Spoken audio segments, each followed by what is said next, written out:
Good morning, Bryan City Schools. Today is Monday, March 11th. Welcome to Yearbook Week 2019. Today is Multiple Monday or Twin Day. Don't forget that tomorrow is Television Tuesday, so dress like your favorite television character.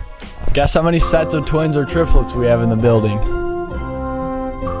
If you guessed 7, you'd be right.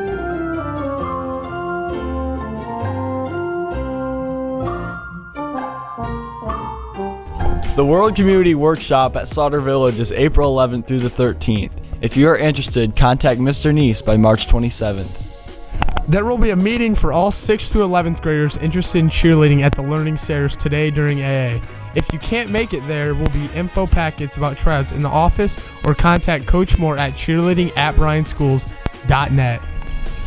Check out the Lost and Found before next Friday. Everything will be gone by the end of the day.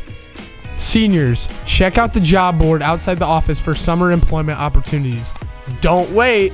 Let's go, people. 5 school days till spring break. Yeet. See you tomorrow for Television Tuesday. Have a great day. Have a great day, kids.